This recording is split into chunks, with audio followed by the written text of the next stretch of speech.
Thank you very much. Good afternoon and good morning, ladies and gentlemen, depending on wherever you are. 안녕하세요. Hello, everyone. On behalf of HSBC, thank you for joining today's webinar. My name is Naman Anwar, and I'm Head of Communications for HSBC Bangladesh. I know many of you have joined from Bangladesh and also from Korea, and I hope you're all safe and healthy. A warm welcome to you all. It's a packed agenda today, and I want to begin by introducing our distinguished speakers.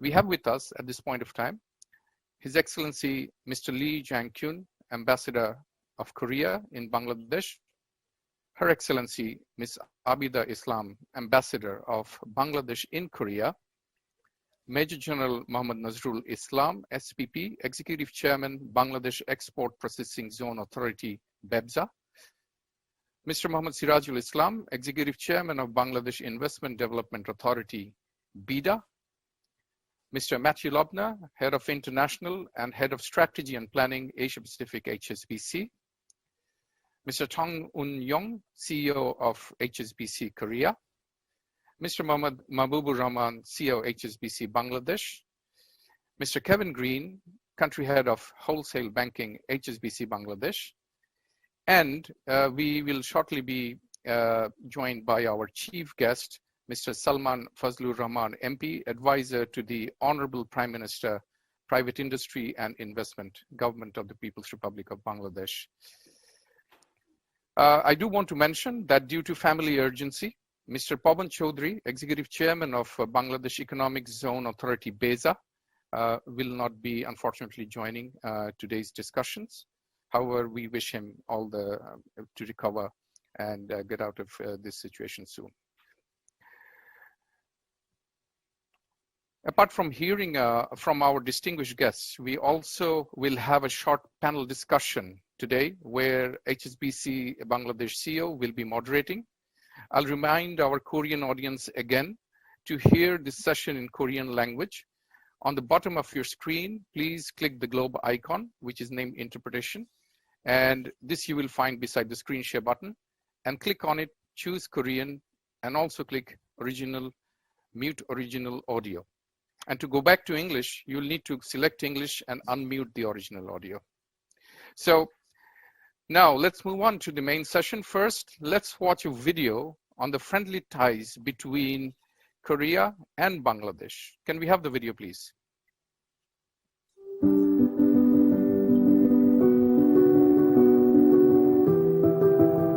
The Republic of Korea, a country of commerce and culture who has been a friend of Bangladesh. A bond of friendship fostered in recognition and trust. This bond has only strengthened over time, with Korea's state-of-the-art technological know-how building Bangladesh through an exponential transformation into a thriving hub of growth and progress that has tremendously impacted the emerging economy of Bangladesh. Over the years, our ever-growing bond and cultural similarities have embedded Korean culture into Bangladeshi lifestyle through music that we enjoy and the food that we love. These similarities have further contributed to the economic relationship between the two countries through the windows to the world of entertainment and lifestyle brands that have become significant household names to the people of Bangladesh. Korea extended the knowledge to help Bangladesh set up its RNG sector and is now the largest foreign direct investor to this sector and export processing zones. The bilateral ties in trade and investment have led to a mutually beneficial partnership, allowing Bangladeshi products a duty and quota-free access to the Korean market, while Korea assuring to lend its support in making Bangladesh prosper in new industries by importing Korean automobiles, vessels, and technological expertise, and exporting ready-made garments, footwear, jute, and pharmaceuticals. Today, Bangladesh is an ever-thriving investment destination with infrastructures and policies that reflect the potential of a promising future of growth and progress.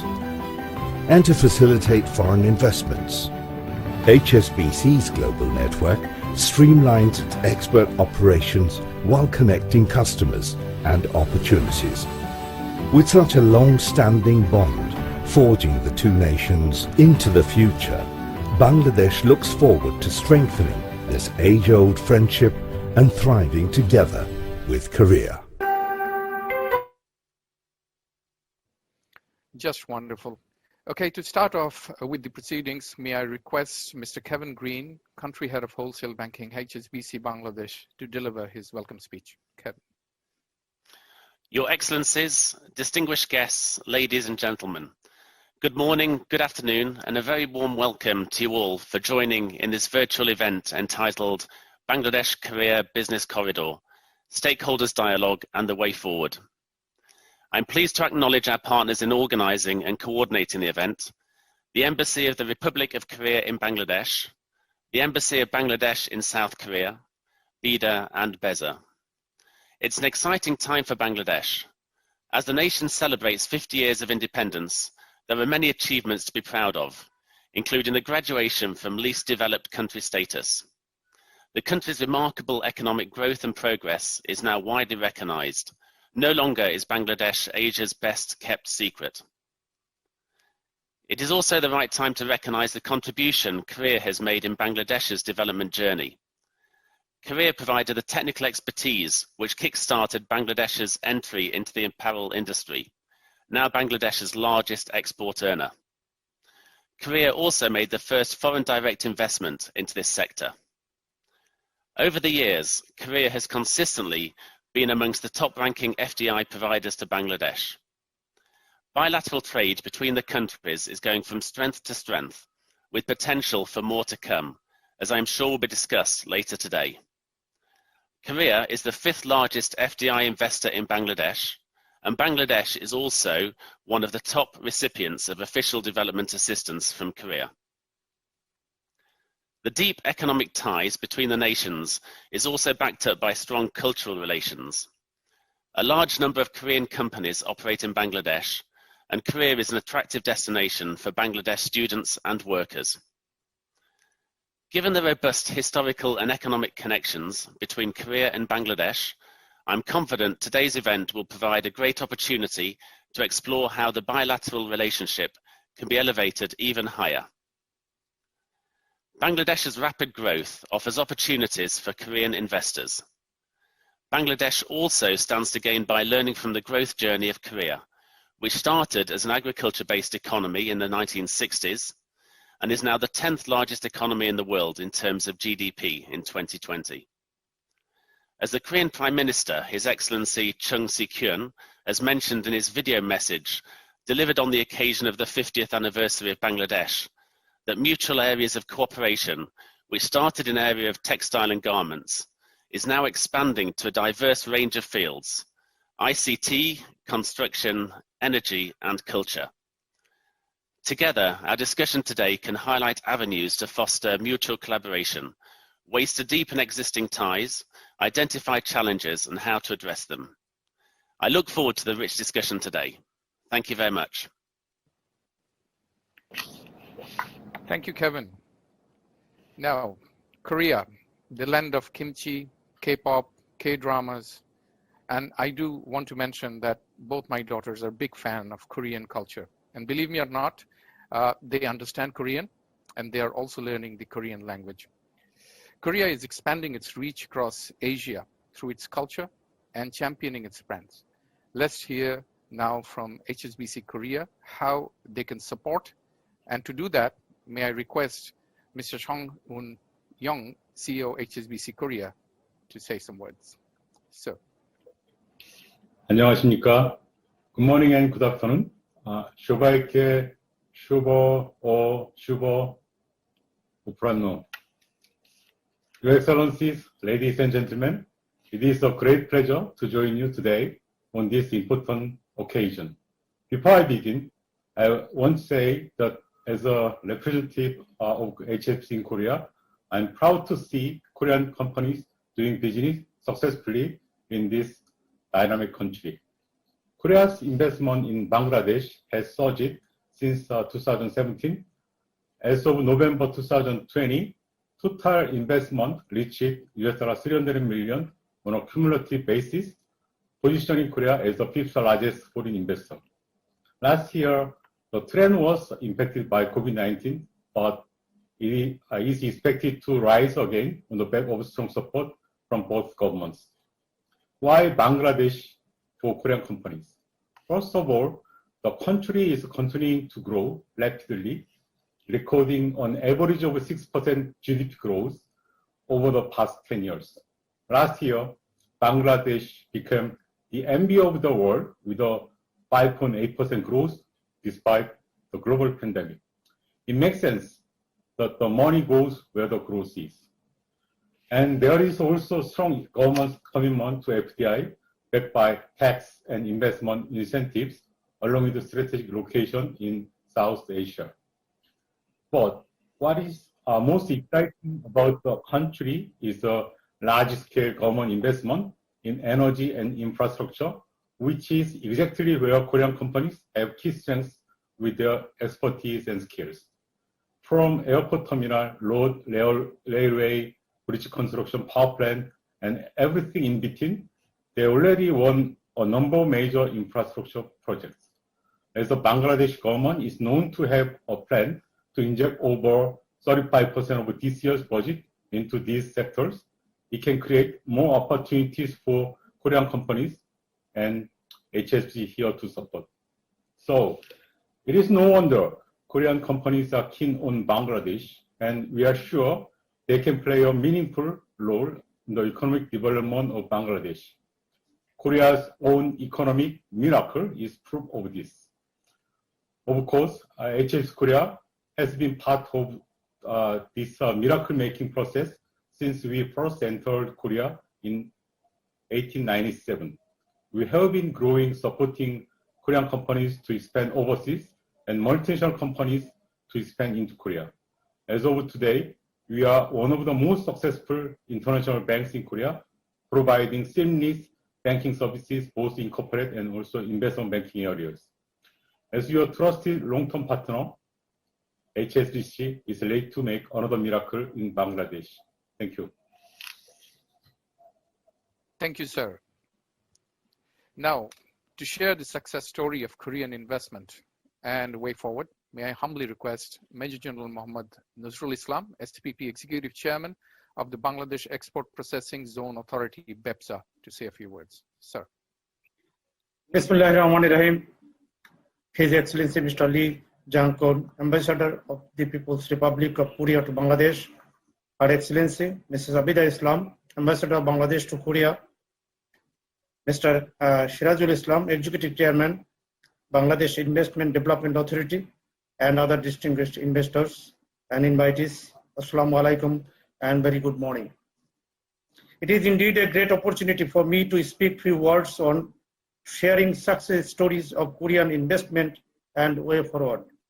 In this August gathering, I shall limit my speech within the EPZ's purview only, as we are already abreast with the engagement with RFO. Bangladesh Export Processing Zone Authority, that is BEPSA, came into being 39 years back when the country was seeking to ensure rapid industrialization process by attracting FDI, generating employment, boosting up of export, and thereby contribute to the overall economic development of the country.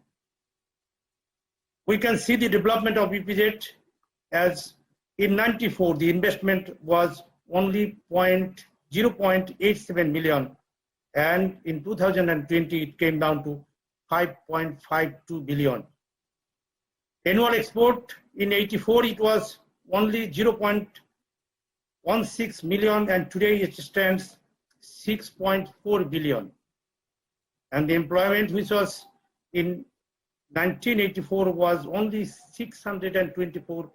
Today in EPZ, we have the workforce of 4,23,500 approximately. That means almost 500,000.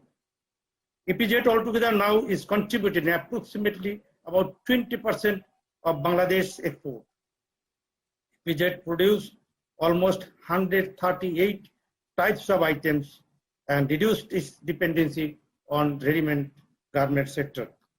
Distinguished guests, now going back to the growth trend of EPZs, primarily in the first two EPZs, as you know, that is in Chattogram and Dhaka. We thankfully recall the contribution of Korean investment in these two EPZs of Bangladesh during its early 80s. Currently, 70 Korean industries are in operation in EPZs, which retain one of the leading position among all 38 investing countries of the world. These Korean units have employed approximately 75,000 Bangladeshi citizens and invested almost $1 billion so far. The development of Bangladesh-Korea business corridor started unfolding over time. Once big names like Daewoo, SKD International, Yangwon Group, AAA Jipper, Woojin, Seas, so on, so forth, played a very pivotal role in attaining the objectives of BEFZA that we have heard. Now a few words about the performance of the Korean industries in Bangladesh. They have contributed significantly to uphold the standard of Bangladeshi products across the globe. They did put the highest priority to adhere to the international conventions regarding the workers' wages, safety, and creating an enabling environment for the best possible workplace.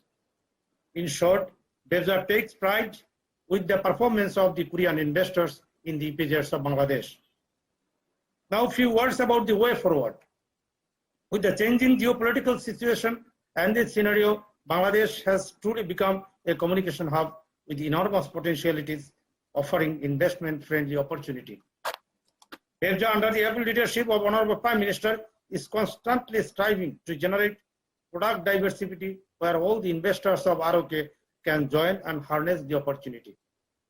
Besides 8 EPZs, which are currently in operation, the new one is on the verge of completion with 1,150 acres of land where 360 industries will be set up at Miresarai under Bangabandhu Shilpo Nagari. And we are ready to hand over 160 plots within a very short span of time. Other 3 EPZs are also coming up under the guidance of Honorable Prime Minister at the southern part, that is in Patuakhali, if you know the geography of Bangladesh, southwestern, the Jessore, and the northern part, the Rangpur of the country. These EPZs will offer huge potentialities with regards to the availability of the workforce, ease of communication, along with other facilities. Republic of Korean investors can bear me out that BEFZA has a real meaning to provide one-window service for the investors. We take complete responsibility of the investors and the working force as well.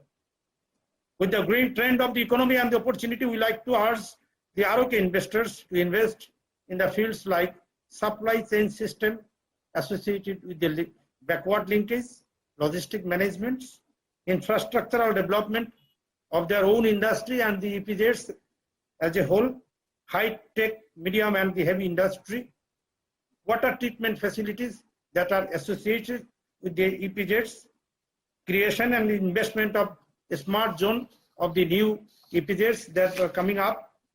I like to thank in these regards Bangladesh Investment Development Authority, that is the BIDA, and BEJA, Bangladesh Economic Zone Authority, for their enormous and the relentless contribution in supporting BEFZA's growth that you have heard today.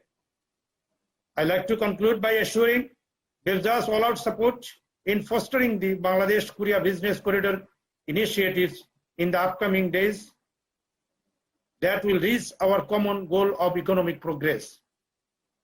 Finally, I thank the chief guest for his presence and allowing us to show the growth of this Bangladesh Economic Zone Authority. And thanks to HSBC for creating a bridge between the prospective investors and the investment promotion agencies. BEFZA is determined to take Bangladesh to a new height of development under the leadership of Honorable Prime Minister. Thank you very much for your patient sharing. May Almighty bless us all. Thank you. Thank you, sir, for your speech. And ladies and gentlemen, we now have Mr. Salman Fazlur Rahman, MP, advisor to the Honorable Prime Minister, Private Industry and Investment, and today's chief guest with us as well. Welcome, sir. Assalamu alaikum. Thank you. Thank you. Before we move on to the program, may I request everyone just to give me 10 seconds. We are going to take a screenshot of your participation. And if you can just smile at the camera at this point of time, it would be great for us. Thank you so much.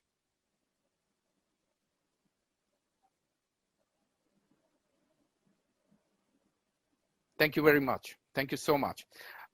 We now move on, and we will now, because we've actually heard from the BEBSA executive chairman regarding EPZs, and one of the biggest investments in the export processing zone in Bangladesh is a company from Korea, which is Youngwon Group. And we now will see a short video message from Mr. Ki Hak-sung, chairman of CEO of Youngwon Group.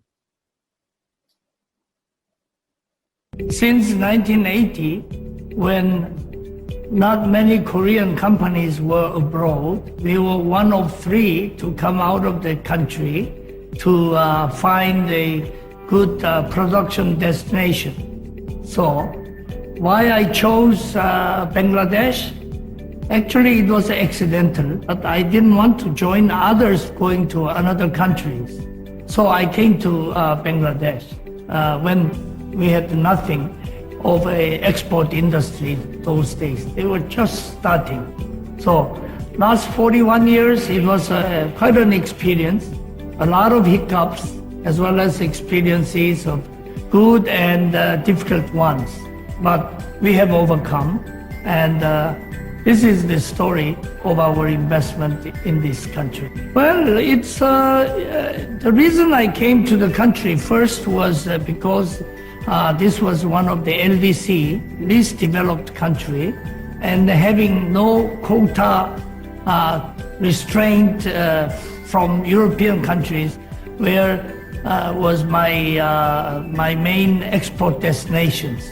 So I found Bangladesh, and especially Chittagong, was a suitable one for that purpose. And it did serve the purpose, and then it was a rewarding experience. In Bangladesh, but Youngwon is already a global corporation, and then having many destinations, but especially because Youngwon Group revenue, 1/3 of the revenue comes from Bangladesh. So this is the most important country where we are operating from.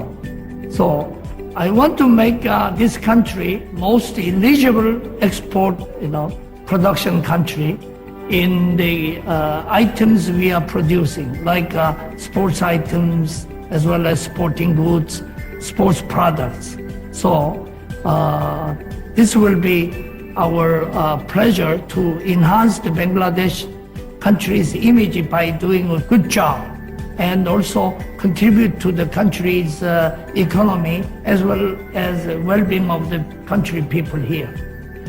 Youngwon Corporation, having its own requirement, have been showing good examples here to produce in this first export processing zone, private ones. Also, many other companies from Korea, as well as other countries, are very interested to come along and work with Youngwon for their to serve their clients. There are general interest, shown to us by Korean investors, especially those people who work very closely with Youngwon. But on the other hand, they have other options. Other option means other destinations, other countries, like Vietnam. So we have to really work our plan as well as our conditions better than Vietnam can offer. So this is a very, very difficult fight, but I'm convinced that we can do a good job there. What a wonderful story. And I can't help actually sharing with the Korean investors that HSBC is the only international bank having offices in all the 8 export processing zones in Bangladesh, expediting trade. So that's a good news, and we are open to business. Moving on, now it's time for today's panel discussion session.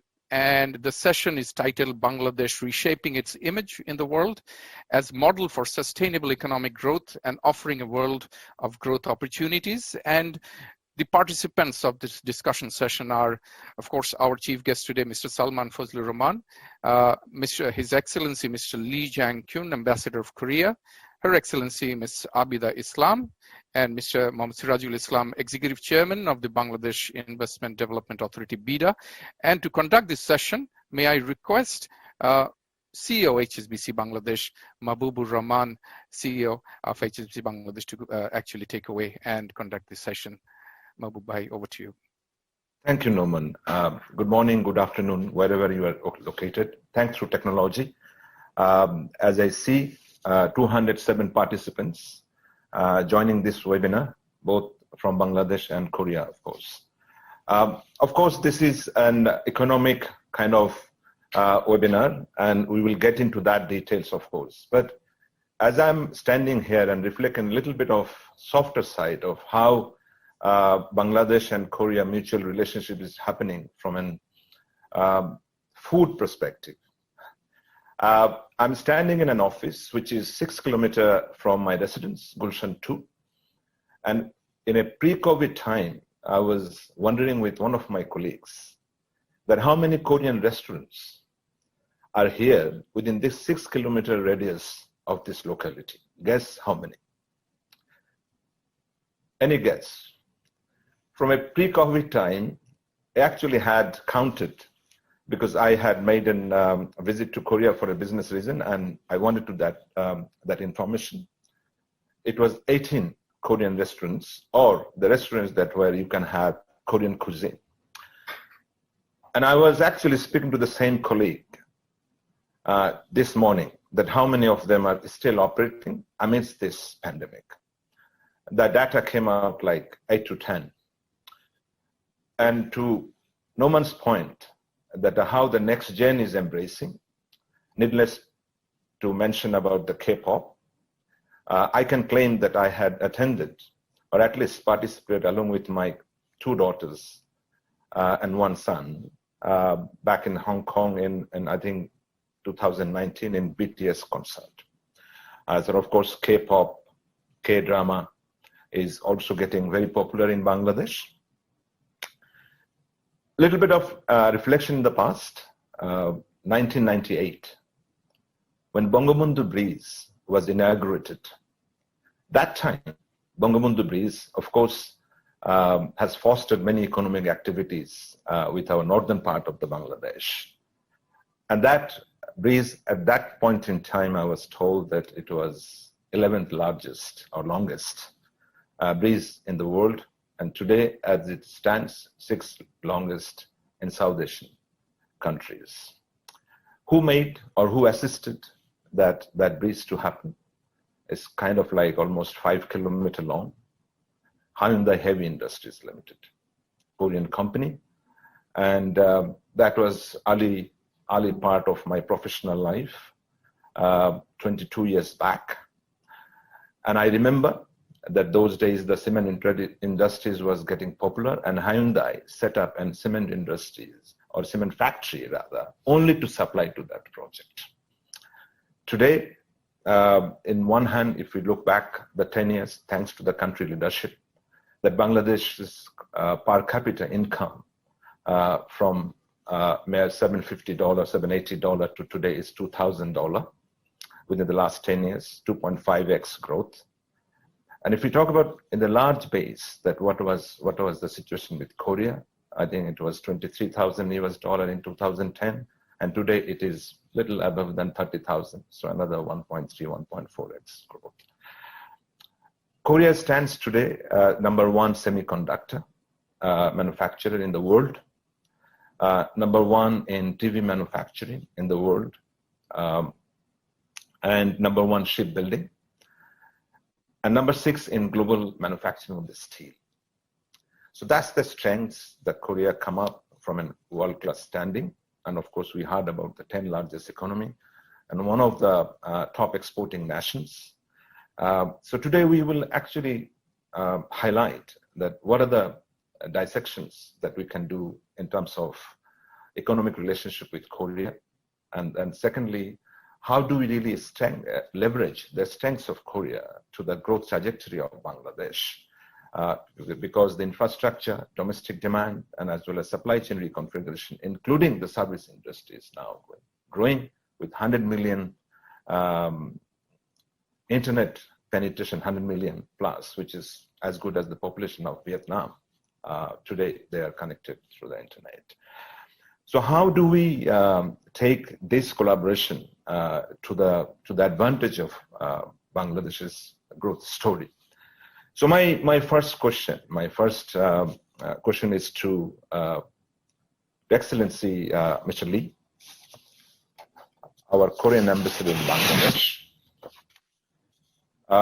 Excellency, on the note of collaboration and taking advantage of the standing that Korea has today, what opportunities do you see in Bangladesh for Korean companies? I see you quite active in engagements with quite a few agencies in Bangladesh since your arrival in last July, in the last 6 to 9 months amidst this pandemic. So if you can just highlight a few things from a collaboration perspective, how can Bangladesh take advantage of the Korean standing, and what opportunities do you see here for the Korean investors?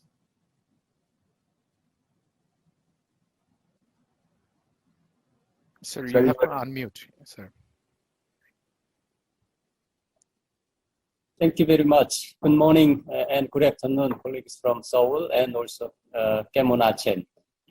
And first of all, I'd like to express my deep appreciation to HSBC for initiating and also organizing this very meaningful event.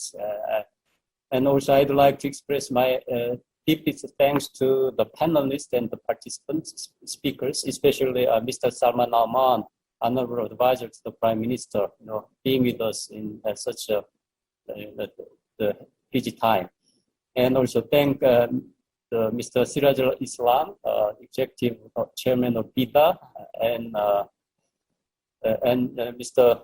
Nazrul Islam, Executive Chairman of BEPSA. We planned to go to Dhaka EPZ together actually last week, but because of the corona pandemic situation, we decided to postpone.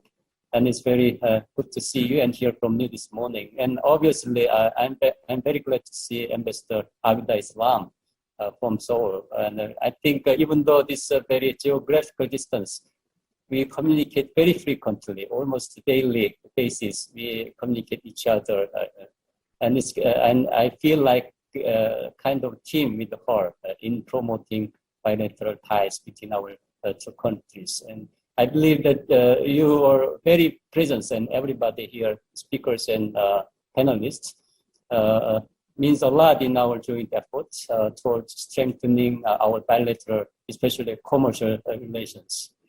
And taking this opportunity, also I'd like to extend my personal congratulations to Bangladesh on the 50th anniversary of its independence and also the birth centenary of Bangabandhu, the Mujib Bosho. And regarding the question told me about the opportunities of Bangladesh for Korean companies, now, even though our two countries have enjoyed really excellent relations in both commercial and including commercial and business areas for the past almost 5 decades, but frankly, there are much more opportunities still we need to untap. And I'd like to name just 4 areas, especially in this business and commercial related cooperation.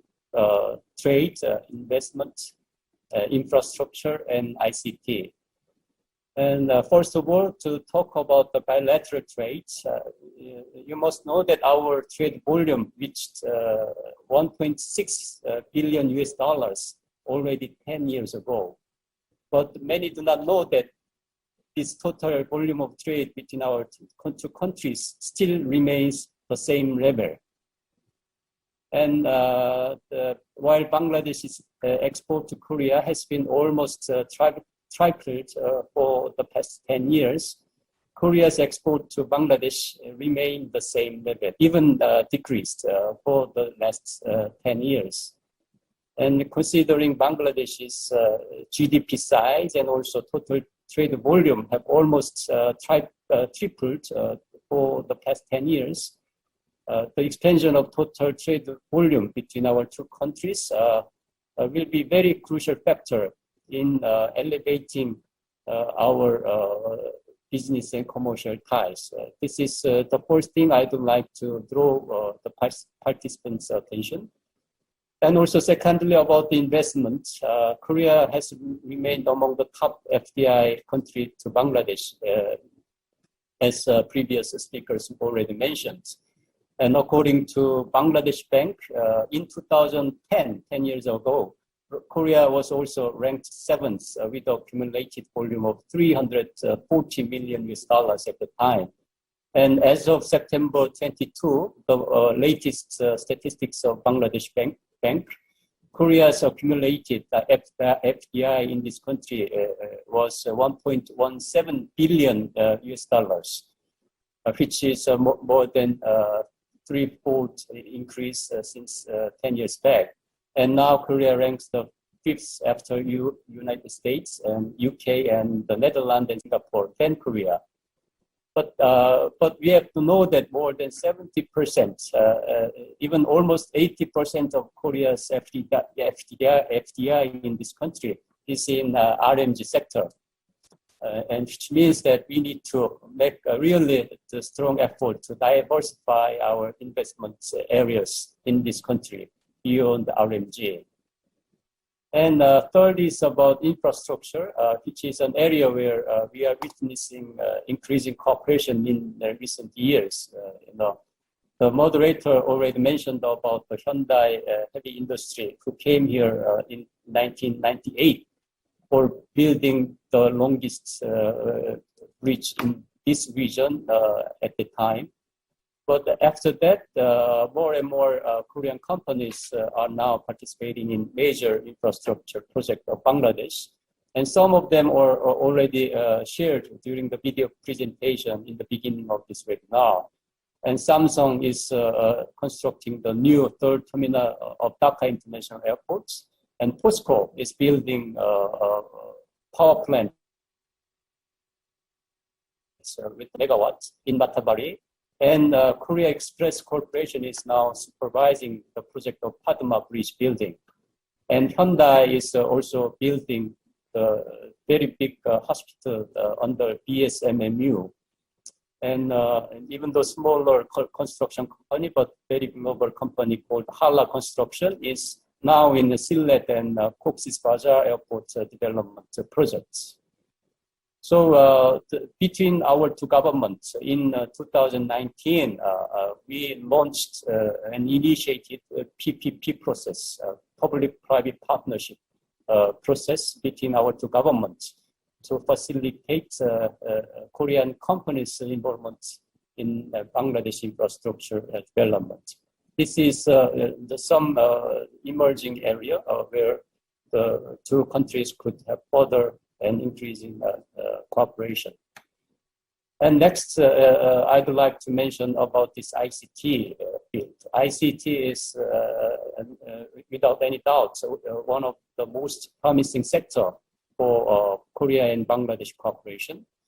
And already, Samsung Electronics, in partnership with local Bangladesh company, the Fair Group, is assembling and manufacturing its electronic devices in Bangladesh since 3 and 4 years back. And Samsung has also been operating its R&D institute here in Dhaka since 2010, more than 10 years. And this R&D institute now employs about 460 top-class software developers, Bangladeshi experts. here, and it has become one of the major software R&D centers in the region for Samsung. This is not just for the Bangladesh the customers, but also the customers in the region and also around the world. And I believe that the director of Samsung R&D Center in Dhaka is now with us, and maybe I don't know whether he can share more experience of him here in this country. And if he has any advice to the participants here, it will be very good to hear from them. And also in that regard, even though we heard from Chairman Kiak Song of Yongwon, KPZ and Yongwon signed an MOU with Bangladesh High-Tech Park Authority and Startup Bangladesh last month to develop an ICT hub in the KPZ area. And in this ICT related issue, taking this opportunity, I'd like to share with you that the Korean government is partnering with the ICT Ministry, ICT division here, and also Startup Bangladesh to send 5 outstanding young team of Bangladesh with innovative startup ideas to Korea for a duration of 6 months. They left last month already. They are already in Seoul. And there they will get professional assistance and support to materialize their ideas into concrete business models. As Korea, as moderator mentioned, one of the global leader in ICT fields will be a perfect partner for Bangladesh's ICT development. And I personally do hope that ICT could become the next RMG sector for Bangladesh-Korea business ties. I will stop here, and if there is any further question, I will be also happy to share my thoughts. Thank you.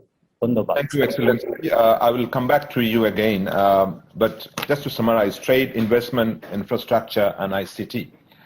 Just to put this into the context, as I mentioned, that today the telepenetration and internet penetration actually is 100 million plus in Bangladesh. But as we talk about R&D, what I understand, 4.6% of GDP of Korea actually goes to the R&D. And Korea has the world's fastest mobile internet speed, which is 4 times faster than global average. Korean is 120 plus Mbps versus the global average of 36 Mbps. Just to put into the context, but I totally agree with you, Excellency, that it's in one area that we can leverage, and happy to hear that young entrepreneurs are now visiting Korea. That brings naturally to our ambassador in Korea, Excellency Ms. Abida Islam. To your point, and to the point that I already mentioned in the some of panelists as well as the speakers' points, that how can we showcase Bangladesh economic opportunities to the potential investors and highlight the country's competitive advantage in Korea and what's happening out there on real leadership, Excellency? Thank you, Mr. Mahbubur Rahman. First of all, I'd like to address Honorable Advisor, the Honorable Prime Minister for Private Industry and Investment, His Excellency Salman F. Rahman, MP, His Excellency Ambassador of the Republic of Korea to Bangladesh, His Excellency Lee Jang-gun, Honorable Executive Chairman of PEPSA, Honorable Executive Chairman of BIDA, CEOs of HSBC in Korea and Seoul, Shubha Poranno, good afternoon from Seoul, and Anyan Hashimnika. First of all, I'd like to thank HSBC, a long-time partner, business partner of Bangladesh, for taking this wonderful initiative in organizing this important event. And I'd also like to congratulate everyone on the birth centenary of our father of the nation and Golden Jubilee of Bangladesh, and also on this joyous occasion when Bangladesh qualifies to graduate from LDC status to a developing country. Korea is a great friend of Bangladesh for almost 5 decades, and we deeply value our partnership with Republic of Korea. As we speak the same language of democracy, share similar historical experience in our struggle for independence and preserving the dignity of our mother language. And we have the common aspiration for socio-economic development. There's immense scope to further strengthen our bilateral relationship in our trade and investment, which is eloquently elaborated by our Ambassador Lee. But I must mention that as you have also learned from BEPSA, Executive Chair of BEPSA, that there is an active presence of 200 Korean companies in Bangladesh, which is a testimony that Korean stakeholders are sufficiently aware of the economic potentials of Bangladesh. And among these 200 companies, 75 Korean companies have already invested in EPZs. And Korea is now our 5th FDI partner with an accumulated investment of $1.1 billion US. And it is the first country to establish that private EPZ in Bangladesh. Mr. Kyak-sang has mentioned that as well. KPZ is a symbol of our bilateral economic cooperation and also shining example of environment-friendly green EPZ. And it is, Ambassador Lee has mentioned that it is recently building a high-tech park with Bangladesh government, which is expected to be a IT hub in our country. And I think it's a welcome development, and I admire the leadership of Ambassador Lee Jang-gun in this regard. Almost all the chaebols or conglomerates from Korea like Samsung, LG, POSCO, Hyundai, KT, Uri Bank are present in Bangladesh. And they're, other than apparel sector, they're now investing in infrastructure development, energy, ICT, electronic manufacturing.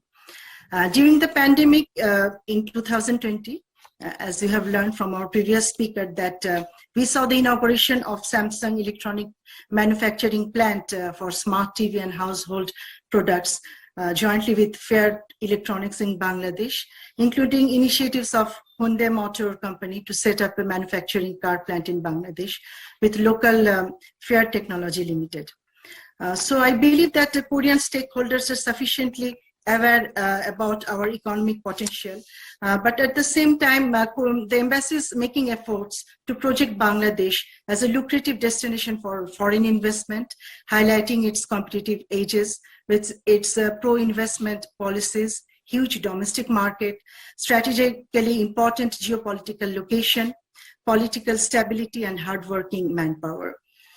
In the pre-COVID era, embassy was actively engaged in different fairs, festivals, and organized by the host government as well as the regional government, and remained closely engaged with the leading business houses of Korea.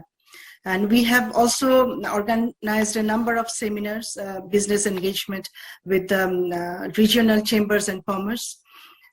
In 2018 and 19, we have organized 14 business seminars and participated in 19 fairs and festivals. And 2018, we organized the first investment seminar with VIDA in Seoul. Starting from January this year, we hold the first ever bilateral meeting between our Ministry of Commerce and Moti Korea on exploring trade and investment opportunities between our two countries. And similarly, we hold the first ever Bangladesh-Korea digital conclave between the IT professionals of two countries, and also a meeting between the SME Foundation of Bangladesh and KBs in Korea.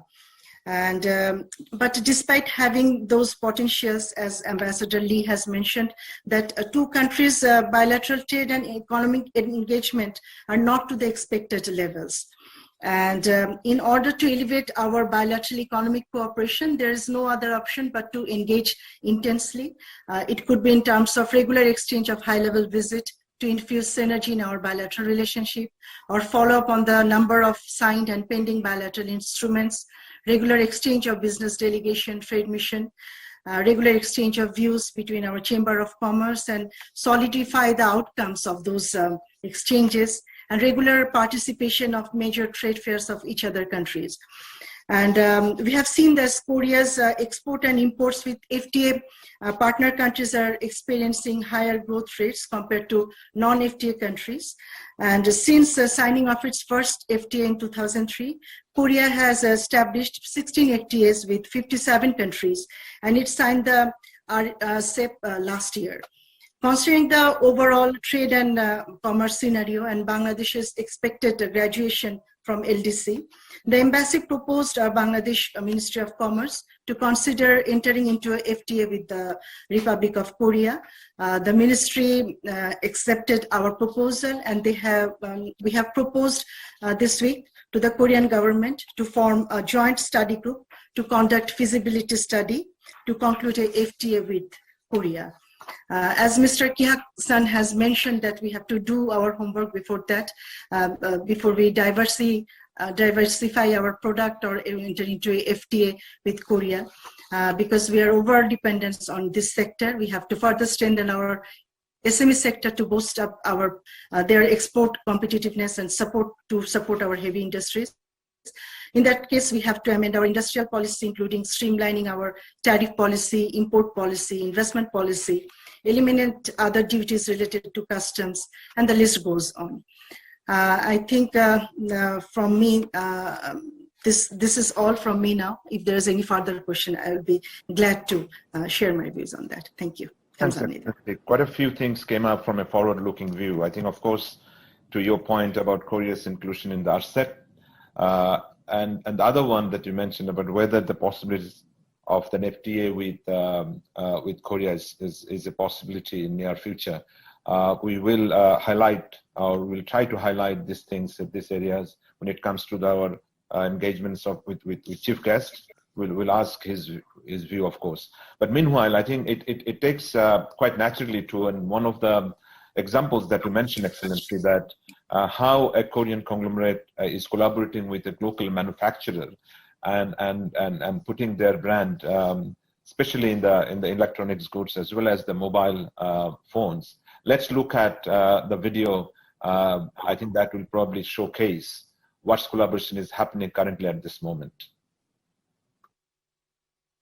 Actually, Bangladesh is the 9th largest device market in the world, and it has great potential.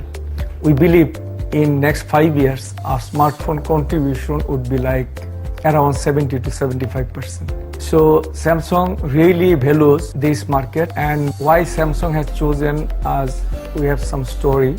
When I started journey with Samsung, I really emphasized on developing the distribution for device. I invested on the retail to give consumer the right experience of the smartphone. I also invested on service, which was really required for the branded handset and for the good customer.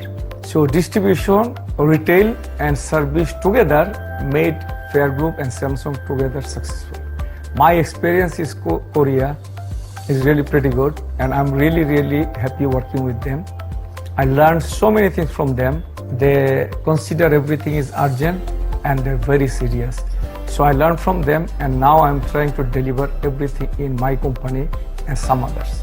Actually, we have already started producing motherboard here in Bangladesh. Our goal is to go for every devices Samsung manufacture in the world. So we are not just producing the mobile, we are producing television, refrigerator, air condition, and washing machine as well. So very soon we will invest on microwave and some other consumer electronics product. We believe with Samsung support, we can develop a lot of backward linkage and support manufacturing to support our front line. Actually, this market has really great potential. Even in the household for consumer electronics, our penetration is one of the lowest. But I really thank and appreciate our government investing a lot in the infrastructure. There is a sweet point. So in next 10 years, we are hoping our per capita would be close to 4,000 or 5,000. If we reach 3,000, you see we would be one of the biggest electronics consumer in the market. So who is coming today and bringing some more technological giant in Bangladesh? I believe in next 5 years, their business will be jumping like anything. And at the same time, there will be a lot of backward linkages coming here, and we can generate huge employment, not just the operator, there will be very high class engineers as well.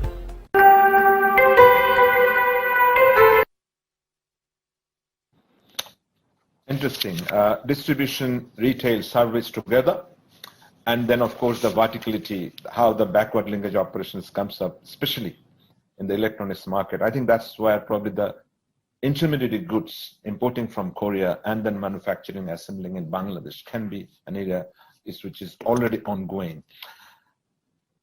Great example, of course, coming to the very important area, especially when it comes to Executive Chairman, Bangladesh Investment and Development Authority, Mr. Sirajul Islam, who has been very, very instrumental in engagements with the foreign investments community, with the corridor that we have, especially with Bangladesh and the major corridors overseas, and very instrumental in progressing the environment of business environment of Bangladesh to the foreign investors.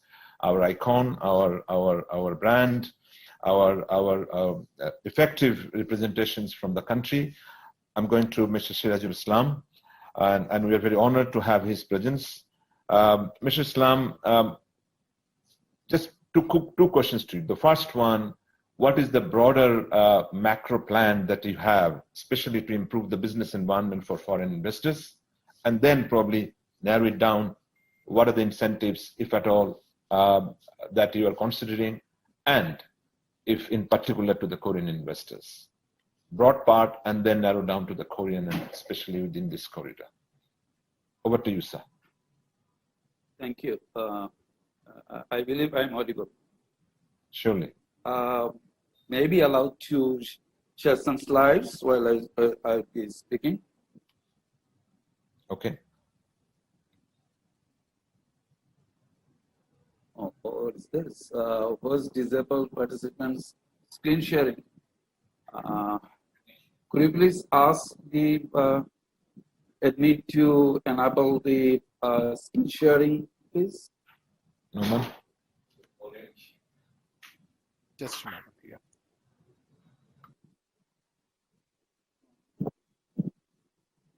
Still disabled.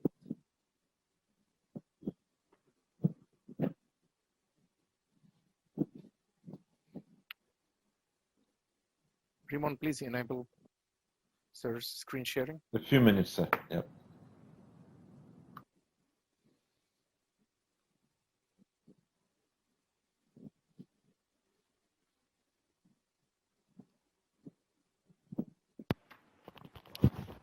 Sorry, you can try now.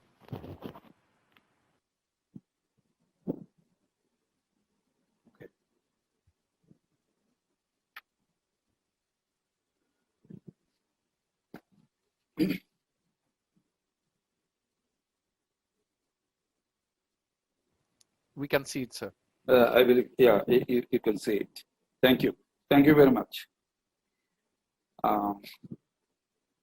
Honorable Chief Guest, Private Industries and Investment Advisor to the Honorable Prime Minister, Mr. Salman Fazlur Rahman MP, His Excellency Ambassador of Korea in Bangladesh, Mr. Lee Jang-kyun, Her Excellency Ambassador of Bangladesh in Korea, Mr. Abida Islam, Distinguished Executive Chairman of Bangladesh Export Processing Zone, Major General Nazrul Islam, respected moderator, the CEO of HSBC Bangladesh, Mr. Mahbubur Rahman, distinguished investors and other panelists. Assalamu alaikum. At the very outset, I would like to pay my deepest respect and homage to the memory of the father of the nation, Bangabandhu Sheikh Mujibur Rahman, and the martyrs of freedom fighters who led their lives to liberate the motherland 50 years back. And now we are celebrating the golden jubilee of our independence and also the birth centenary of the father of the nation. And we are holding this webinar at this point of time. So I'm delighted to represent Bangladesh Investment Development Authority, which is the apex investment promotion agency in Bangladesh. I'm very much honored to talk to you about investment opportunities in Bangladesh. As all the earlier speakers already mentioned, that our nations are priority partners, thanks to the hard work of our great leaders. I must also mention that there is a widespread appreciation and appetite for South Korean culture and products in Bangladesh. Speakers, including the moderator, mentioned about the Korean food and culture.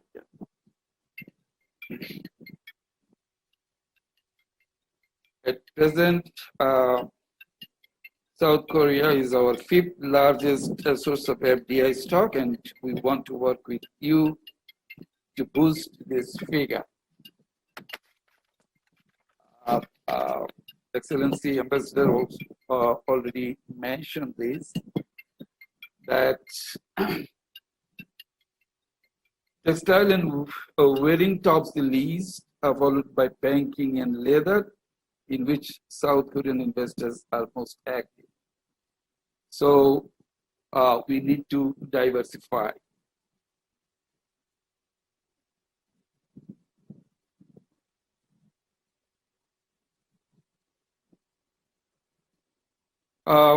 We have one of the most promising economies in the world, which has earned us many accolades. Goldman Sachs lists Bangladesh among the next 11 emerging markets. And UBS says Bangladesh will be the 12th economic power of the world in 2050, and prospective country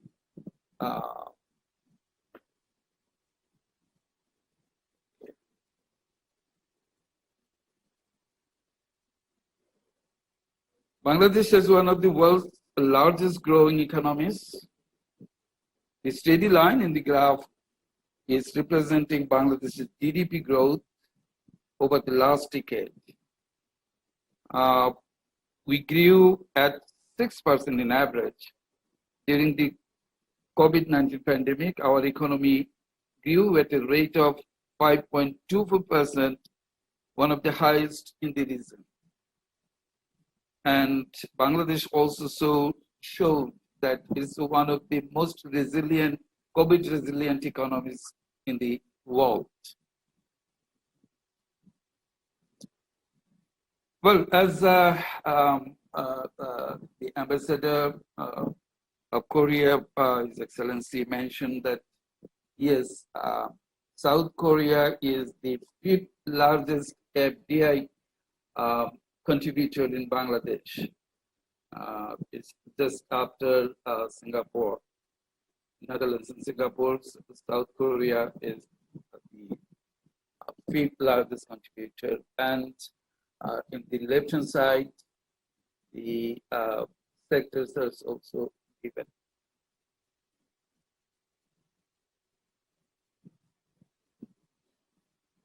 Okay.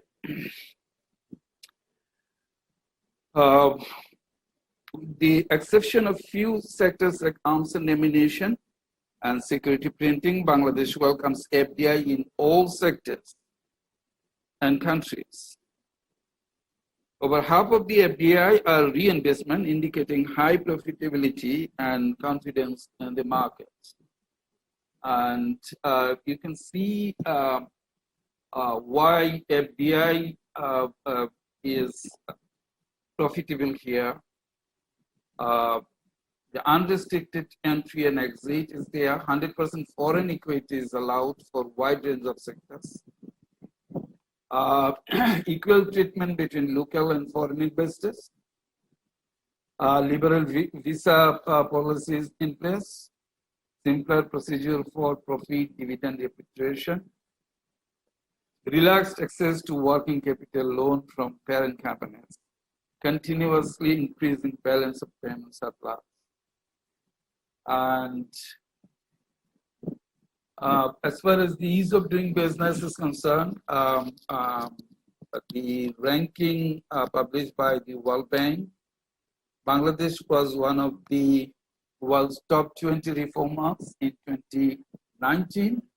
And from that time, we are working relentlessly from BIDA's end. BIDA is coordinating the reform initiatives taken by the government in all the indicators. And our today's chief guest, Mr. Salman Fazlur Rahman, he took keen interest in improving the ease of doing business reforms. And we believe that in the coming years, Bangladesh will be one of the top ranking countries in the whole world. Why people should come to Bangladesh with foreign investment? You see that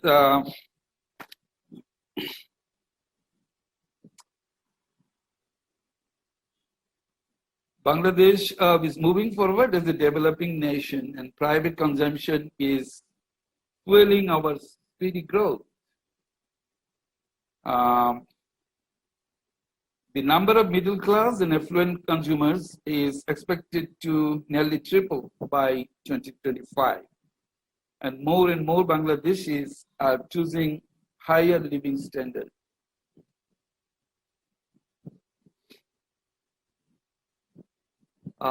The graph above in the slide shows the trend of consumption as well as the per capita GDP at current price. And both the graphs shows a steady growth in both consumption and per capita GDP income.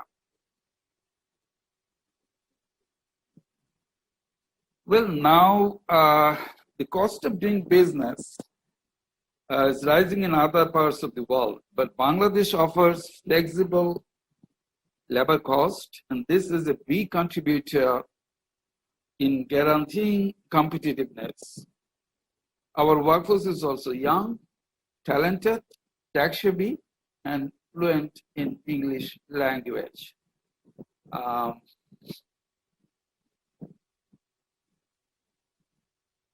Also, here in this slide, you see the utility cost is another factor that will guarantee competitiveness for foreign investors. Ours, you see in this graph in Pakistan, India, Mumbai and Delhi, Hanoi, Bangkok, Manila, Kuala Lumpur, Beijing, compared to all these cities, but the utility cost is much less in Dhaka, the capital city of Bangladesh. In other parts of the country, in fact, the utility cost will be much less.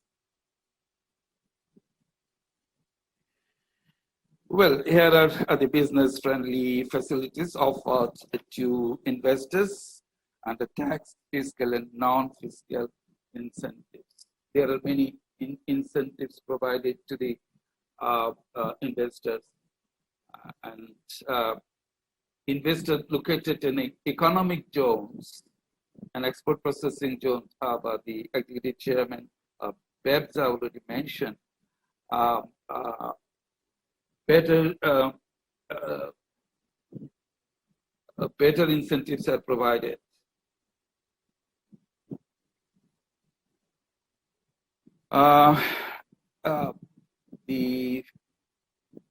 Both the excellencies already mentioned that some of the mega projects, particularly in infrastructure, are going on in Bangladesh at the moment. 2 deep sea ports with 16-meter draft, Matarbari and Paira, is under construction. New terminal at Hazrat Shah Jalal International Airport, Dhaka, is also under construction. And you heard that Samsung is one of the companies who are building this state-of-the-art terminal, which will enhance our capacity to deal with both the passengers and cargo. The 6.15 kilometer bridge over River Podda, it will be another game changer in the economy of Bangladesh.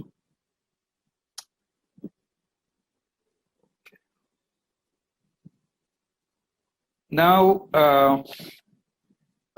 dear participants, allow me to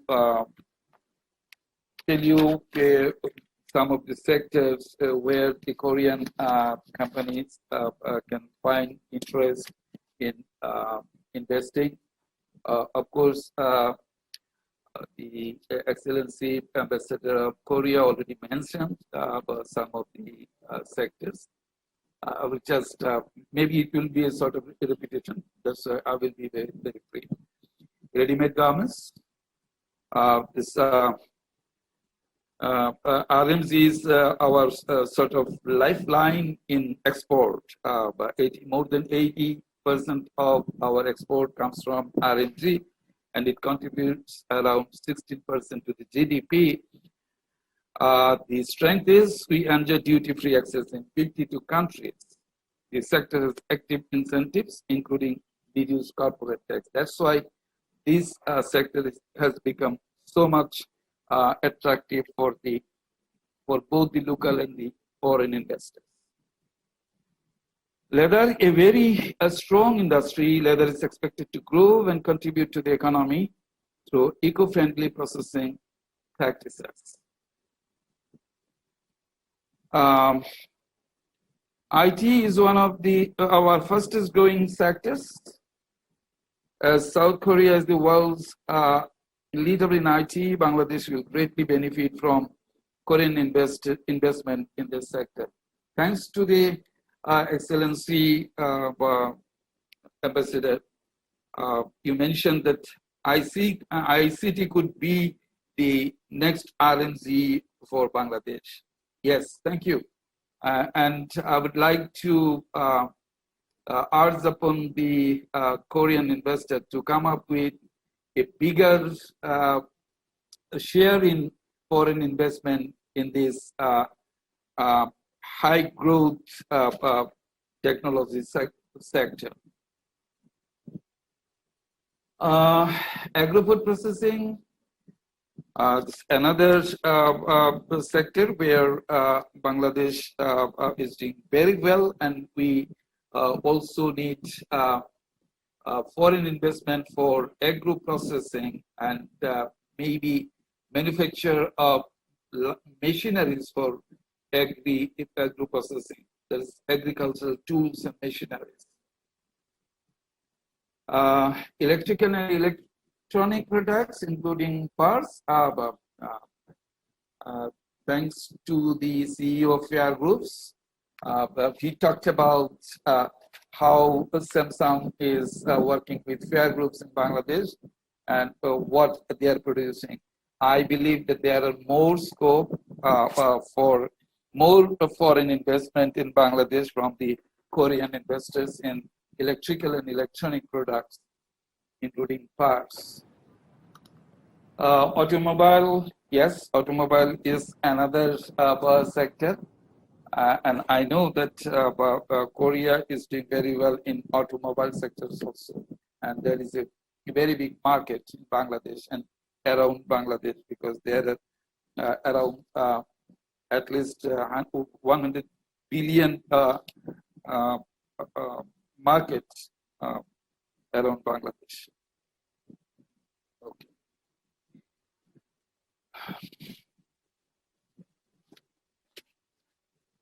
Sir, for the interest of the time, yes, I'm coming to almost at the end of my presentation. Starting a business in Bangladesh is now easier because BIDA's online one-stop service already provides 42 e-payment enabled services of 12 agencies.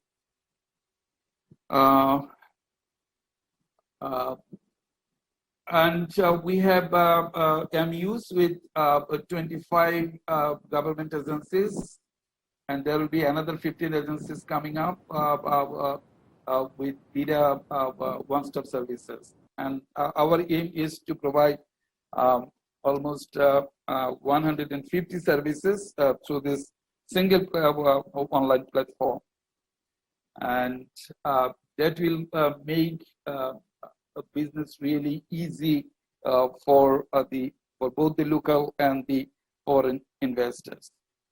Well, with this, I urge South Korean businesses to take advantage of our unbounded opportunities. Before I conclude, allow me to thank HSBC and all esteemed participants. You can find out more about Bangladesh in our book, Bangladesh Investment Handbook, and our sector profile. It is available in our website link in this presentation. I'll be with you. If you have any question, I'll be ready to answer. Thank you. Thank you, sir. I think quite a bit of revealing information, especially to attract the foreign investors, not only in the manufacturing sector, but also in that area that has been highlighted for the trade and that ICT side, and a few sectors being highlighted.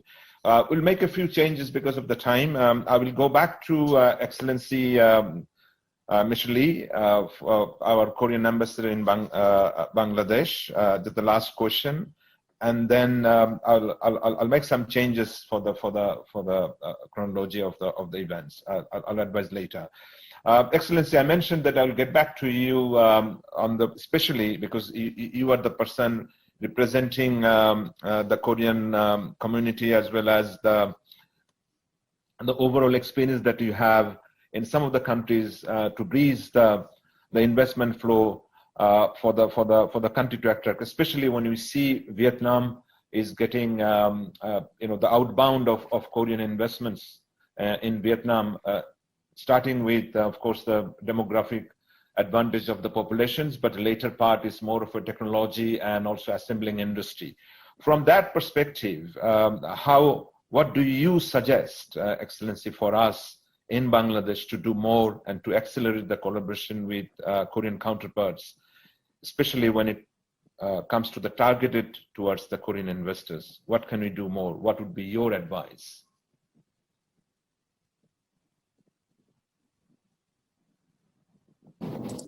Thank you. It was very good to hear from the other panelists about their views for the promotion of bilateral business ties. Even though there are many things I can tell you and advise and share with you, but for this question, I just would like to emphasize the current existing Korean companies here. As was mentioned, there are already 200 Korean companies operating in Bangladesh. So I think we have to start from here, from those companies already here. And first thing we need to do is to listen to those who are already investing in the country and also help them to succeed in their business in Bangladesh. Then they will very naturally lead to further and more Korean companies to come. And for that, I think we need to make some concerted efforts to turn existing business and investment programs into success stories. At the same time, while creating many new other success stories to come. And this might also include this Youngwon and KPZ.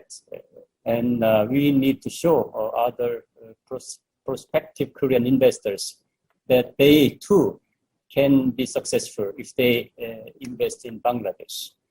And also again, in this sense, I believe that Samsung Electronics R&D Institute in Dhaka, I would like to draw your attention. This is very unique presence of a global companies R&D center in this country, and you may not think of any other global company who have R&D center, not a factory, not the infrastructure involvement, but this R&D. They are doing this very unique things, and that can be another targeted strategic success story, I believe. And also from my perspective as Korean ambassador to Bangladesh, I And even though the government is doing its best, and whenever I have some problems from Korean companies here, and I go to the relevant authorities, and they try to listen to me and also try their best to lend their support.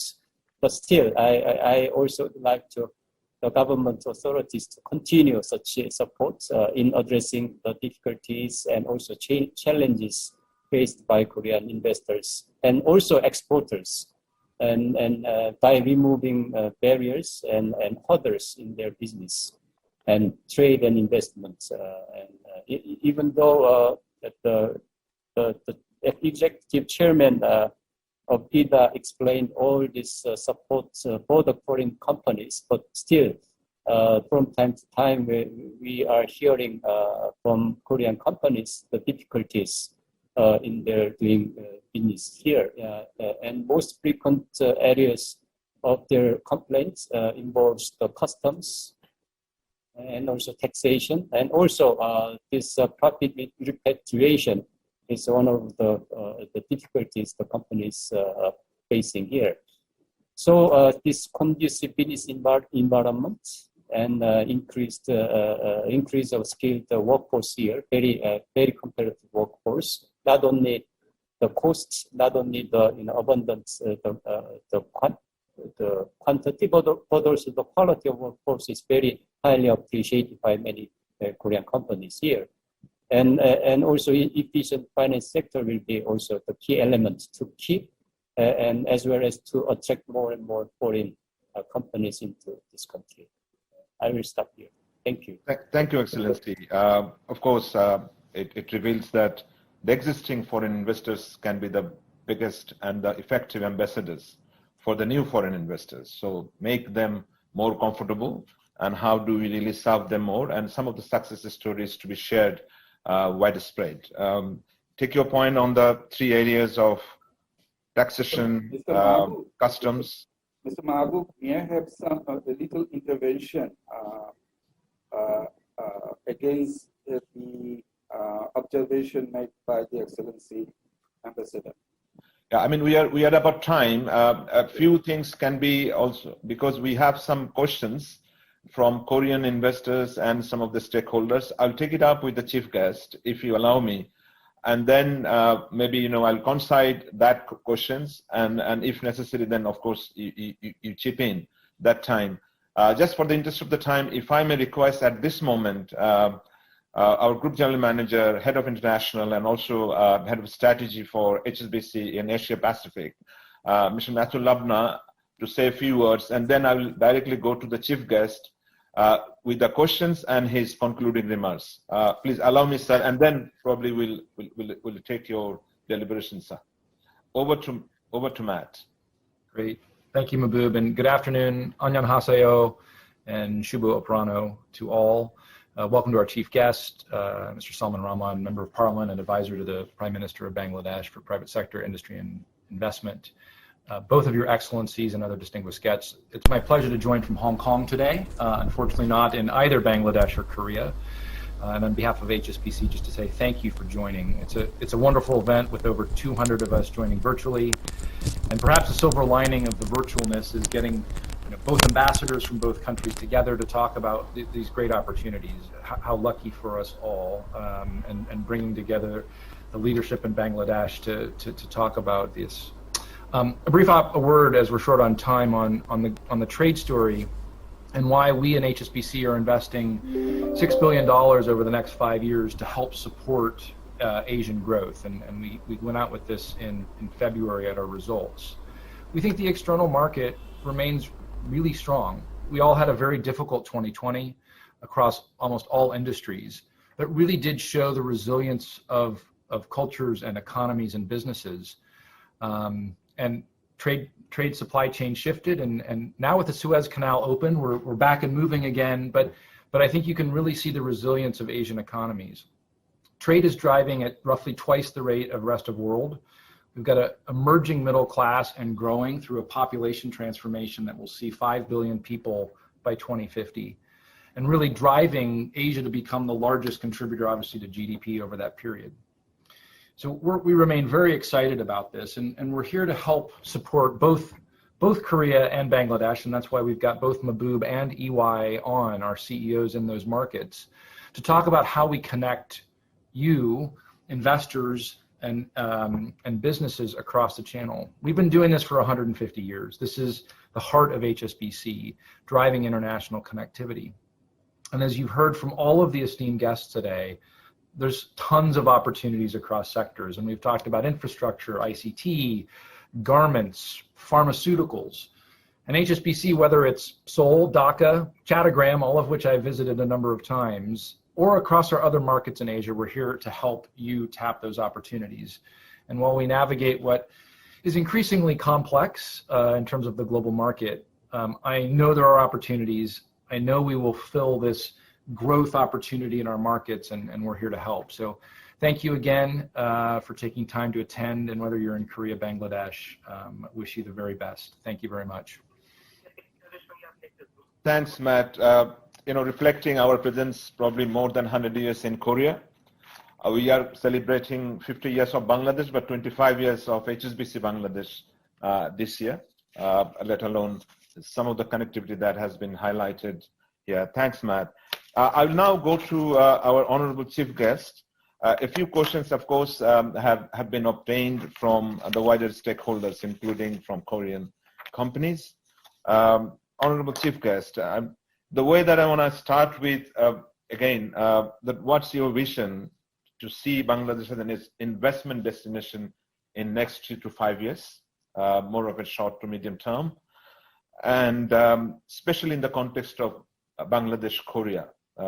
Some of the points have been highlighted by our Excellency Abida Islam about the FTA, if at all possible. But maybe that's the subsequent questions. But overall, to hear from you about your vision, the investment destination to Bangladesh. Do you have any specific questions also, or? I have a few subsequently. So what do you want to ask those questions after I finish, or you want to give it to them now to me so then I can include them in my remarks? Okay, the specific ones was actually, it's not that specific, but it's specific to Korea about the free trade agreement, or whether Bangladesh's inclusion to the RCEP is something that you contemplate, whether it's at all possible. How do you see that one progressing? FTA with Korea or PTA with Korea to improve trade flow and the investments, and then bring it into the RCEP. Okay. Is that it? If we start with that one. Okay. No, I let me start, and then I'll address that at this thing.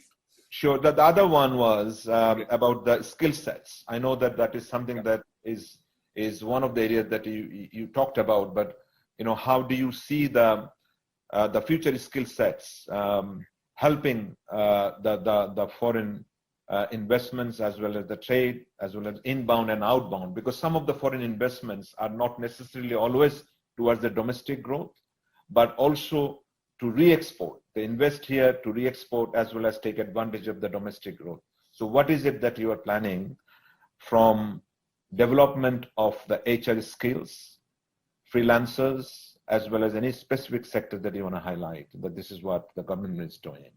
So that, because it's always, any investment, especially in the manufacturing, one part of the workers, but one part is the skill sets, resources that they want.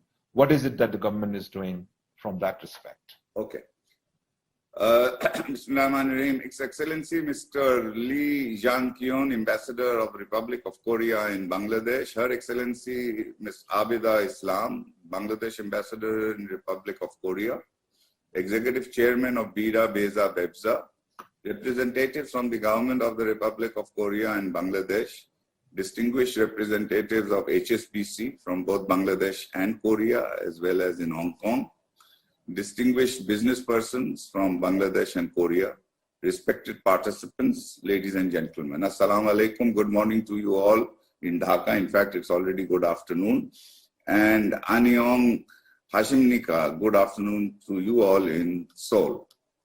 First of all, I would like to express my sincere appreciation to HSBC and all other relevant agencies for organizing such a timely event. Republic of Korea is a long trusted friend and development partner of Bangladesh since the establishment of our diplomatic relations in 1973. Both the nations have similar history of struggles. We are supporting each other in the international arena for a long time. To the people of Bangladesh, South Korea is a name of inspiration for its miracle economic development. And as Bangladesh moves ahead with export-driven industrialization, South Korea has been one of its steadfast and committed partners. Although Korean investment and trade engagement with Bangladesh is expanding, it has been felt that such engagements could have been much more.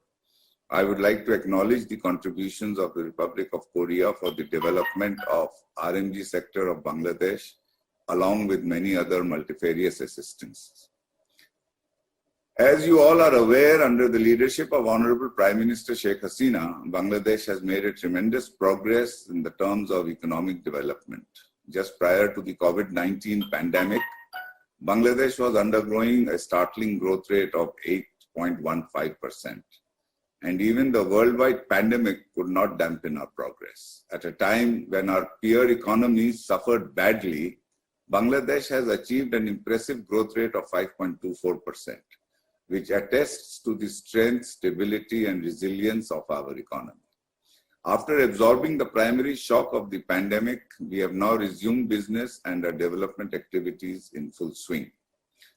The COVID-19 pandemic unleashed an unprecedented set of consequences on public health, resulted in an economic crisis around the world. Bangladesh has immediately implemented proper health precautions along with some stimulus incentives, thus significantly reducing the spread of virus within the population. Through Bangladesh's sound macroeconomic environment along with sustainable fiscal and monetary policies, we were able to contain the economic fallout of the pandemic as well. When most countries in the world were struggling to secure vaccines, Bangladesh began its mass vaccination campaign on 7 February, and we have already vaccinated more than 5 million people. Recently, we have been experiencing some unexpected sudden hike in the spread of COVID-19, and our government has responded immediately with the measures to restrain this. Bangladesh, now in its higher vision to become middle-income country by 2030 and high-income country by 2041. Country ratings by each of the agencies, S&P, Moody's, and Fitch, are in growth shape consecutively for more than a decade now. More than $20 billion per year investment has been planned by government to reach that level.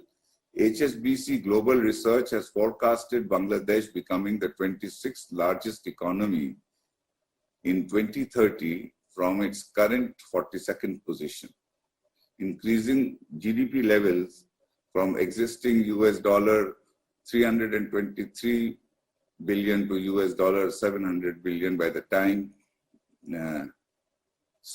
By that time, strong foreign exchange reserves, supported by low for external debt for foreign currency borrowing, external debt to GDP is 12.5% only, are major economic strengths for Bangladesh to undertake large infrastructure projects in key sectors. With initiatives such as the One Belt, One Road on the regional Asian highway involving India, Bhutan, and Nepal, Bangladesh is poised to become the bridge between South and Southeast Asian or Asian markets. Bangladesh's efforts to strengthen trade ties with the outer world will attract more investment and global collaboration. As a testament to the seriousness that the government attaches to foreign investment, the Prime Minister's office has already formed a high-level committee to undertake measures specially to attract foreign investment. Led by the principal coordinator of SDG Affairs, the committee also comprises executive chairman of BIDA and BESA, who are present here today. Before the COVID-19, the government undertook several initiatives to improve Bangladesh's standing in the Doing Business Index and overall business environment in the country. Last year, Bangladesh was recognized as the top 20 performer in the World Bank Index. Along with this, we are accelerating digitalization efforts for speeding up the services to the investors in a manner that also ensures transparency. Cashless transactions are gaining popularity, and the online one-stop service portal is being upgraded to ensure contactless and transparent government service delivery. We are striving to develop logistical and infrastructural support required by investors. This includes developing 100 special economic zones across the country, which will ensure ready-to-use lands, attractive tax incentives, and required investor services in one location. We are also undertaking mega infrastructural projects to boost our port and transportation capacities. Substantive reforms are underway in the arena of revenue and fiscal regulations for improving the business and investment environment. Notably, Korea was the first country to invest in the ready-made garment sector in Bangladesh. At present, Korea is the 5th largest investor in Bangladesh. Over 200 Korean companies have already invested in ready-made garments, textiles, electronics, telecommunications, energy, tannery, and footwear factories, mainly in the export processing zones of Bangladesh. In fact, Korea is the largest investor in Bebza with over 70 companies. The key conglomerates such as Yangwon Corporation, Hyundai Engineering and Company, and Daewoo International Corporation, SK Group, Samsung, LG, Kia Motors are running business enterprises in Bangladesh. Korean companies have engaged over 80,000 local workers. Korea is also the first country to set up an exclusive foreign export zone, processing zone, KEPZ, in Bangladesh. I would like to assure the Korean investors, manufacturers, and government bodies that Bangladesh government has special attention and full confidence on them, and any case where Korea and Bangladesh can work together will get the highest priority. I appreciate HSBC, who, leveraging its global network and product expertise, became partner of progress for many government projects where many international investors were suppliers, contractors. These include Bangabandhu Satellite, over 1 GW power projects, largest fertilizer factory in the country, the very first Dreamliner for the national carrier. I believe HSBC will also extend similar support to Korean investors who intend to invest in Bangladesh. We hope and believe that Korean technological superiority, vast industrial and infrastructural experience, along with our sincere efforts, will create a winning combination that will prove to be beneficial for both countries. We hope and expect that world-recognized iconic Korean companies will come forward to take the advantage of the competitive and congenial investment climate of Bangladesh. Well, that was my prepared speech. Now let me answer your questions and also make some comments. I really found today's interactions extremely interesting, and I think very, very valuable for all the participants. I would like to actually, at the very outset, thank both the chairman of Young One and also the representative, I think he is the chairman or CEO of FED. We learned a lot from both those messages actually. And the fact that Samsung is actually has got big plans in Bangladesh is very, very encouraging. And what the Young One chairman, who is very, very, who I've met a number of times and who is a real, I must place on record that he has done a lot for the Bangladesh, not only garment industry, but he's a true ambassador and friend of Bangladesh in Korea. So, and what His Excellency, the Korean ambassador mentioned, and he has mentioned this to me when we met also, is the fact about this research organization research center which Samsung has done this thing. In fact, I have told him that I would very much like to visit it once this pandemic eases and we are in a position to get out physically. That is one of the first things I have on my agenda. I would like to go and visit this research. This is something very, very important. And on the issue of research, I would like to just mention one thing, that Honorable Prime Minister has recently decided, and she has told us that the government of Bangladesh also wants to start spending money on research and in a targeted fashion. So we are going to set a target that so much percentage of GDP should be actually spent on research, because going forward, especially with taking the fourth IR into account, in fact, now people are saying the fourth industrial revolution is already becoming the fifth industrial revolution. That's how fast the technology is moving globally. So if we have to keep up, investment in research is very, very important.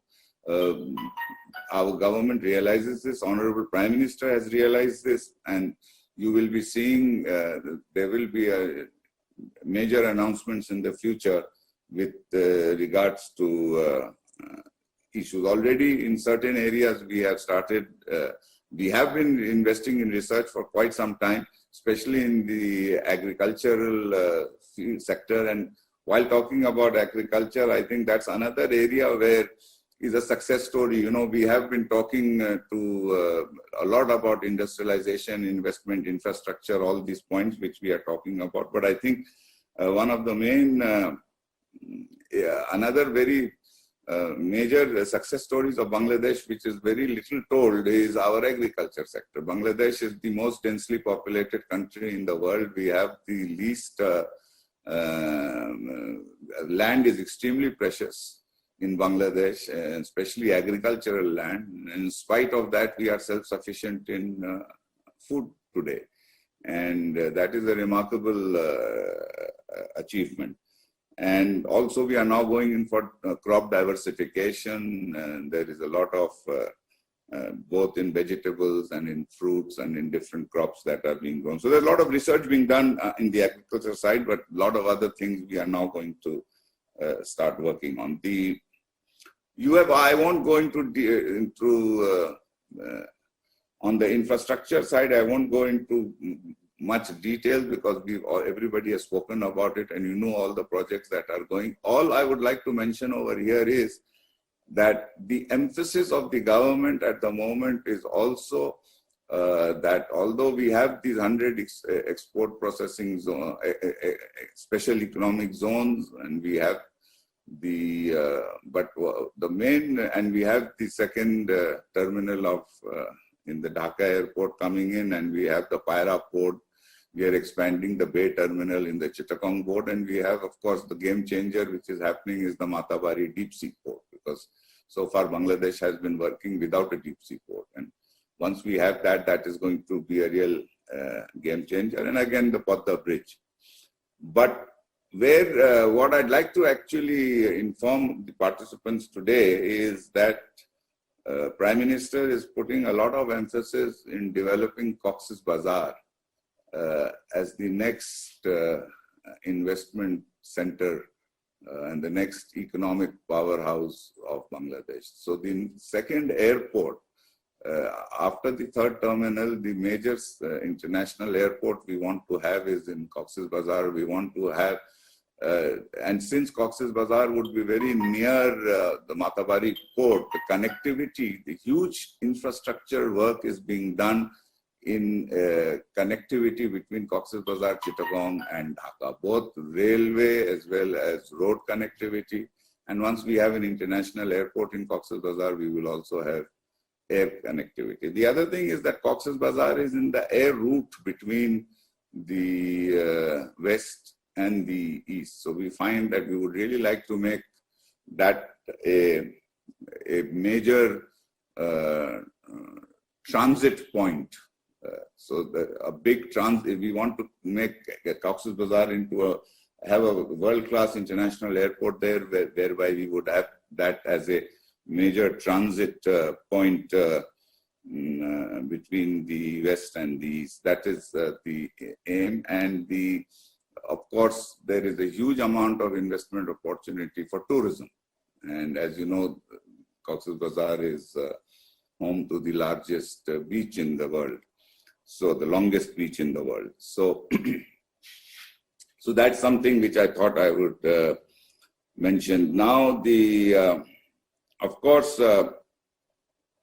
I agree 100%, and with all the participants, especially with what His Excellency the Korean Ambassador mentioned, that our biggest incentive for investors and the biggest proof to investors, and I would say not only Korean investors, this would be applicable for all investors, that we are on their side, is to actually make sure that those who have already invested are comfortable and that their problems and that their issues are resolved swiftly and efficiently. And that is something which is definitely a message which has been sent by by all senior members of government to the all the implementing agencies. And I think the chairmen of BDAB and WEPSA and BESA, they are all aware that all our existing investors should be definitely, all assistance, any issues they have should be given to them. And also, many of them have come to me. My door is always open. Whenever they have come to me with any issues, they are most welcome to come to me. And I would, all the Korean participants and all the Korean business people who are here and present in today's this thing, I would like to give you an open invitation that anytime you have any issues, you're more than, I will be more than happy to assist you. Please get in touch with my office and I can meet you, I can have a Zoom call with you, and we can definitely. Now, two things here has been, three things actually has been mentioned. One has been mentioned is the customs issue, and NVR issues. This is an issue which has been mentioned many times. The other is the repatriation issues which has been mentioned. And I personally feel over here that as far as the customs is concerned, this is an issue which we have been facing for some time, but we are working very hard to resolve this, and to a large extent it has been resolved. I won't say 100%, but to a large extent it has. In the forthcoming budget in June, you will see there are some more reforms which we are doing. The whole idea is, and the way to do this is actually to bring in transparency and to remove subjectivity from the interpretation of the rules and regulations. So if the rules and regulations are transparent, and if, you know, basically one of the biggest complaints with the customs which I have been receiving, not only from foreign investors, but also from domestic investors, is the question of predictability. That everybody says that, you know, it's very important that we should have predictability. So if you have said that this is the tax regime or this is the custom rate, and then I make my investment on that basis, and then all of a sudden if you change it, then my entire investment decision making gets into a problem. So we realize this, and that is why we are now trying to resolve this. And one way of bringing transparency into it is by digitalizing the services, the custom services. And that this digitalization is not only in the custom. What the chairman of BIDA mentioned, that also in our one-stop service, we are trying to get this. We personally feel that the less we get, the more digitalization takes place, then there is less human contact, there is much more transparency and much more efficiency also. And so we are really working very hard towards this, and I think in the next 12 to 18 months, we should be in a position where majority of government services, which includes the customs and income tax services, will all be digitalized and will be available online. And I think once that happens, that will be it will be a big relief for all the business people. The other issue is on repatriation. On repatriation, I think we have done a huge amount of reforms has already taken place. The central bank has issued very recently, they have been issuing a lot of new circulars which has liberalized the repatriation regime. I think the problems over there has been reduced to a large extent, but at the same time, what we are now going to do is that we are also seriously looking at revising the FERA rules, which is the foreign exchange rules which are there. We are having a look at that, and the central bank is working on that, and also the banking division and the central bank, they are working on this, and soon we will want to have the FERA, the law itself, we will reform and revise and make it more in line with the current global practices. But again, like I said, that if there are any specific issues anybody is facing, although as far as on repatriation, I'm quite, I've been told that central bank is quite liberal now, but in spite of that, if there are issues, in fact, recently, BIDA also issued a circular whereby these things like royalty payments and technical assistance payments and all have become very liberalized and easy to do. So, but in spite of that, if people are facing issues, you are most welcome to contact BIDA chairman, contact me, and we will definitely see to how we can assist you. The one issue which was raised by in the video message of the fair trade, which the chief executive, I think that was a very interesting point he made, and which is something which is really looking forward to, which he said was that our per capita income today is around $2,000, and we are expecting this to go up to $4,000 to $5,000. In fact, if it goes up to even $3,000, which he said, and I agree with him completely, that if it even goes up to $3,000, then we have a huge domestic market. And so, for Korean investors to come and invest, you have two things, and then you also have the domestic market as well as you have the market for export purposes. So both the things you can do over there. So that is something, and I think the way the economy is growing and the way the areas we are working on happens, I'm quite confident that inshallah we will soon reach our increase in our per capita income is going to take place very soon. The other point, which is on IT, that of course is, like I had mentioned earlier also, it is the fourth industrial revolution, and we have to actually, this is something in the future we have to really work on this, and we are working on this. As you know, we have a digital Bangladesh. I won't go into detail in it. All of you are aware of it, but at the moment we do have a huge amount of infrastructure which is already in place, and we are improving that. Recently, the bandwidth auction took place where the mobile companies have taken new bandwidths, increasing their bandwidths. That is happening. We have the fiber optic network in place, and we have the freelancers. We've done a lot for the freelancers, and we are continuing to do more for them. And we have got the second largest number of freelancers in the world. And the beauty about the freelancers is that they can work from their home in their remote villages. So that is something where that is an area where we feel that from South Korea we can really get a lot of assistance because of the advancement in IT which South Korea has.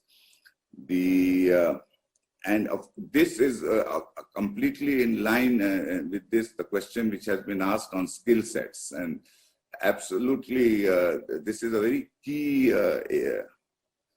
area where the government is concentrating a lot to improve the skill sets. And as you know, we have recently set up under the Prime Minister's office a new organization called the NSDA, the National Skills Development Authority, and their job is basically to not only ensure, their job is to ensure high quality and standard curricula, but at the same time also to ensure quality assurance of the way the training and the skill sets are taking place. Here I'd like to mention that, you know, many people mention in Bangladesh that there is unemployment problem. Actually, there is no unemployment problem in Bangladesh on a large scale, because we find that even in the industry to get good skilled workers, it is very difficult. And also in agriculture, when the time for harvesting comes, you don't get anybody to come forward to help the farmers for harvesting. So if there was unemployment, then we would have not found these difficulties. Where the unemployment is among the graduated youth, people who have taken BA and MA degrees. Now, that is exactly what we are now wanting to address, that rather than giving these people going and just getting graduation degrees from the universities without really doing career planning and without actually having proper skill sets, they are the ones, then they say we are unemployed, we don't have a job. So rather than getting a degree, you know, proper, and that is the whole purpose of NSDA, so that we should give more emphasis on vocational degrees, on vocational training, on professional degrees, rather than general degrees from the Dhaka, from the various universities, which really creates the problem. So we are definitely working on that.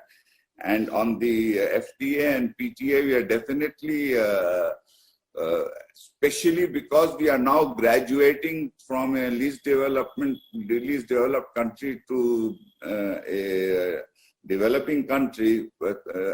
FTAs and PTAs have become very, very important. And as you know, we've already signed with Bhutan. We are now in the process of signing with Nepal. We are going to do it with Sri Lanka. We are discussing with India. And definitely, once we have done these within the SAARC region, then we would like to look beyond. We want to talk through, see whether we can become get an observer status in ASEAN, and also definitely doing a PTA with South Korea, and then getting ultimately with an view to joining RCEP is something which makes a lot of sense. But this will be done, you will appreciate that this will have to be done gradually. It cannot be done overnight because these are major negotiations. But it's definitely in our roadmap. We do want to do that. And this is in line with the fact that we will be becoming a developing country. We need to do that. Because as you know, that the moment we become developing countries, then there are many benefits and many advantages which we used to get as a LDC, which will no longer be there. So in order to compensate for that, FTAs and PTAs and being part of trading blocks is definitely very, very important. So I think with these words, we are also running quite a bit late, but we have more or less, I think I've covered most of the issues which were raised. Once again, before concluding, I would really like to thank HSBC really for taking this initiative. It is a timely initiative, and being an international bank and the kind of global coverage you have, this is a very important role for you to be playing. And I really, in Bangladesh, we really appreciate the role which HSBC is playing. And you are in Korea and you are in Bangladesh, so actually you can really be a good matchmaker between your clients there and your clients here. So again, thanking HSBC for taking this initiative, thanking all the participants, especially both our ambassadors, His Excellency, the Korean Ambassador in Bangladesh, Her Excellency, the Bangladesh Ambassador to Korea, and the Chairman of BEPSA, BIDA, and all participants who have joined this. I wish you all a very, very successful investment visit to Bangladesh, let me put it that way, and that your investment in Bangladesh is successful. That's what I would wish for you. And the pandemic is again coming back in many of these things, so I would wish that all of you stay safe and stay well. So with these words, I now conclude. Joy Bangla, Joy Bangabandhu. Long live Bangladesh, South Korea friendship. Thank you very much. Thank you, sir. And that brings the conclusion of the session. Meanwhile, a few questions came up. What we'll do is that we'll aim to form a small working group, especially under the auspices of BIDA, and also recently formed a Bangladesh Korea Chamber of Commerce. And we know the chairman, and also under the Korean Embassy here, small working group. A few suggestions came up, both in the logistics sector also, and especially to ease the sample importations process for the R&D. That also came up from the Fair Trade Group, because currently the non-LC ceilings actually is below $2,000, which appears to be very low. But anyway, without getting into the details, what we will aim to do is to take a few priorities, not like a laundry list, it's few priorities, and we'll take it up within a small working group so that we can make some progresses towards some of the bottlenecks, if at all, if not expediting the more investments here in Bangladesh, including the trade, investment, and ICT sector. Thank you, sir, and thanks everyone for joining. I'm sure we will have some takeouts for our respective responsibilities and actions plans. We'll follow it up, sir. Thank you, and sincere thanks from HSBC Bangladesh and HSBC Group itself. Thank you. Thank you very much. Thank you, sir. Bye. Thank you, everyone. We hope you find this webinar insightful for your company. Have a good day and goodbye. Thank you. Stay safe. Thank you very much. Thank you so much. Thank you. Thank you. Thank you. Thank you. Yeah, bye. Bye. 감사합니다.